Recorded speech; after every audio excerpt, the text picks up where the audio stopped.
Well, everybody, we're doing something weird and strange. And weird and strange is the reason a lot of people sub to my channel, because it's love them knives here. And of course, this is not Benchmade. It doesn't even spell like that, does it? It's the QYGMGS GMGS. Why? I don't know. Because that's the initials of their company. And that was pointed out to them, and they said, yeah, we're looking into maybe changing that brand name. It's a little confusing maybe and difficult to understand. Probably not the best marketing thing. So this, oh, by the way, is the WD107 button lock. It's pearlescent. So there's translational issues here. M390 carbon fiber and titanium. It's a button lock, okay? And it's $1.89 until you press this little dink, and then it takes $20 off, and you get free Prime delivery if you're a Prime member. And so, right there. Now, this is very light, like 3.5 ounces. But it's a 3.5-inch blade. And it's what is it overall? It's 3.5 inches there. Now up here, 3.25. You know how that bolster sweeps up there. So is it 83 millimeters or is it 90? Okay, you decide. And then overall, 7.75 inch and just shy of 20 centimeters. Okay, now it's a 1/2 inch thick here, if you're, at 13 millimeters, and then about 3 millimeter blade stock, 0.29 at 0.11. Okay, it's M390, supposedly it says M390, and titanium, and carbon fiber. And can I verify that? No. Can I verify that my Spyderco one is M390? I don't have a XRF analyzer here, so I'm not shooting that in front of here too, but I'm assuming it is. I haven't caught, anybody recently of the testing that I had done up to months ago. So I'm good with most claims now that they are what they are, and most are just claiming D2, 14C, stuff like that. But M390, pretty common to be used in China. And, this is not a $50 knife either. This is $189. So, okay, I can go with that. And I've had conversations.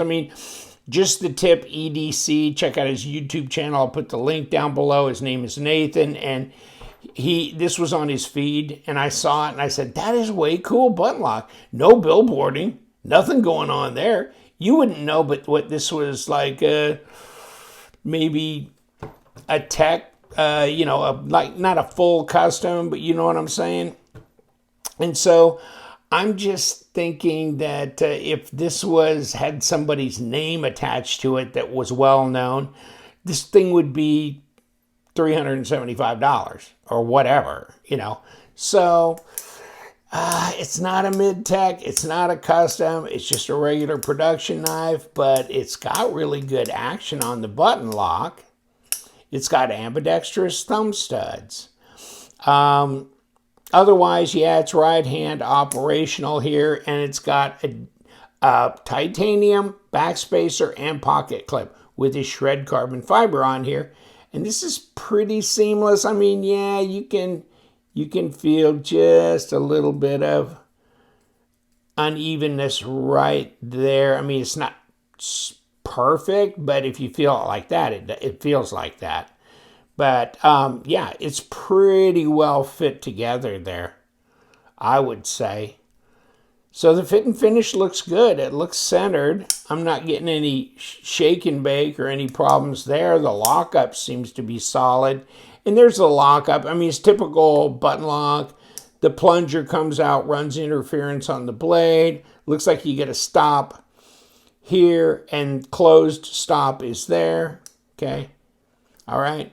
And the detent's not all that strong, but it's not going to just, just fall out or anything. But if you snap it hard enough, okay, it'll do it like that, which is a fairly soft detent, okay? But then again, since it's not a flipper, most of it's going to be you flipping it out with your thumb or your middle finger, or you're going to be pushing the button and doing this. So it's very fidget friendly in that regard. Very light in the hand, 3.5 ounces, 99 grams. Yeah, see, 99 grams. Roll it around to ounces. If we don't overshoot it, 3.5. Yeah. Comes in a hard box, and it's got a microfiber cloth and a tool. Okay, so that's good. It's a hard shell box. It protects it pretty good. So I'm okay with the packaging. You buy it on Amazon, you can return it on Amazon, right? I mean, so you do have a repercussion, or but you can go back and return it if it's defective or you have an issue. Button locks, there's I can tell. I mean, when I first got it, it was nothing, but now there's a little bit, and then probably tomorrow there won't be anything. And then it'll be a little bit of button stick. This is button lock territory, baby. It happens. It's never seamless. Although, I'm going to think about getting some of that graphite, the graphite you puff in there. That might actually be pretty effective. I don't know. You guys can sound off on that. But, I like the design flow here into this bolster. And blade to handle length is good. So it's a full sizer. This separates people, right? Because if it was dead hump wasn't there, it'd be seamless on ergos. But since that's there, for me, I'm catching a little bit of it with my second finger. It's not uncomfortable, but I can feel it's there. Now, if I roll up here, well then fat boy, the middle finger, is good and everything's fine. So if it's like this, then we're way good. Now, where would I throw my little cut sheet? Yeah, that's not bad. It's got a reasonable factory edge on it, so I'm not going to complain about that. Do I know the Rockwell? Do I know? But, I do name brand knives, and I don't sit there and do disclaimers like that. I assume they're doing what they can to heat treat and do it right. So I'm going to go with it. Yeah, it's probably M390. If I had to put money on it, I'd probably bet that it is, because I've had conversations now with these people through their Instagram account, and I will give you the name and link to their Instagram, and there's not a language barrier there, so that's good. But yeah, this is the expensive one that they've got. And they've got another one. This is like $37 banger, right? And this one is, I don't know if they even got the model number on here.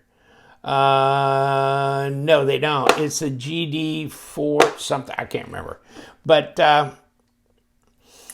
this is $37. It's on Amazon as well. D2, Tanto look and slender, all that. But it's definitely a little fatter in the hands.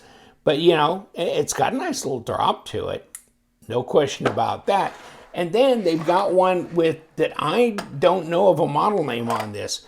This is an M390 knife as well. And is this not an attractive design?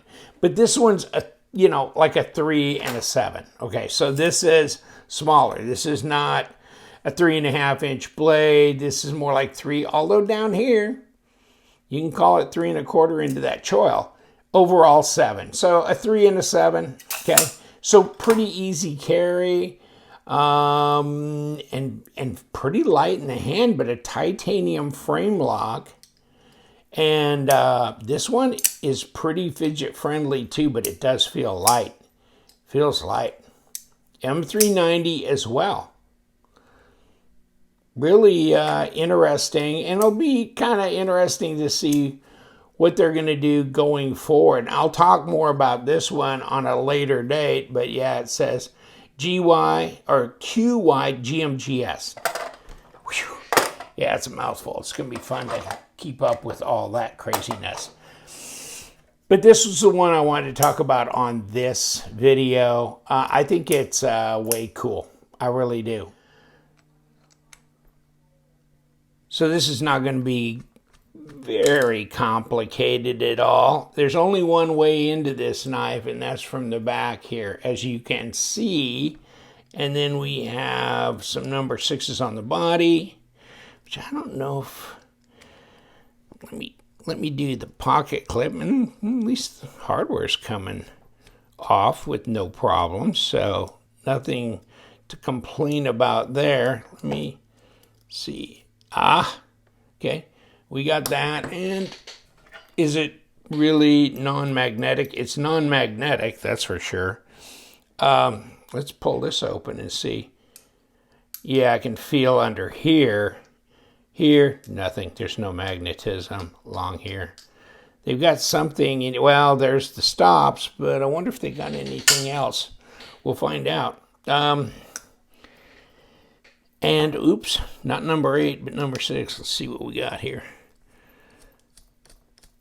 So this ought to take that inlay out, and it does. So there's your carbon fiber, and then, ooh, we have a screw underneath. Okay, yeah, I was kind of wondering, you know, when you see that like that, and you know what? I think those two screws are identical. So that's not a problem. I'm going to still keep them separated. Okay. Pull this.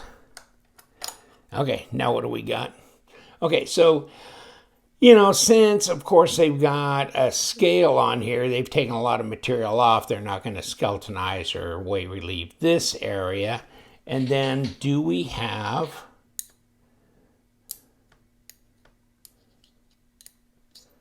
there's the washers sitting on top of the bearings. So we didn't need that, did we? And we got ceramic bearings here. I'm curious. Of course, here's the button with the spring. Okay. And there's another set of, and there's the steel washer there, and whatever that was. Let me see this. No, there's no squared off, and there's no little divot under there to match up. So this thing, there was no reason why this whole pivot couldn't spin, right? If you put too much thread locker on the screw from the other side, you could spin it. And boy, oh, that needs cleaned up. So here's presentation side. Okay, no problem. That looks good. Here's the plunge side, whatever, with the spring, etc. And here's your stops. And so that looks okay as well. So this little baby goes in through here. I reckon. And don't know why. Okay, yeah, there it is. That's why I needed to do that. And of course, this goes here with the bearings. This goes here with this. We're back with the WD107. Full size, lightweight, button lock, titanium, M390, ambidextrous, thumb studs, jimping here and there. Nice little design. I like it. Now check it out on Amazon if you have a notion to do this. If you like kind of going off script and trying out some of the no-name knives just for the hell of it. It's a good value with the $20 discount. You know, it might be worth a shout. Take care. Thank you so much, and stay sharp.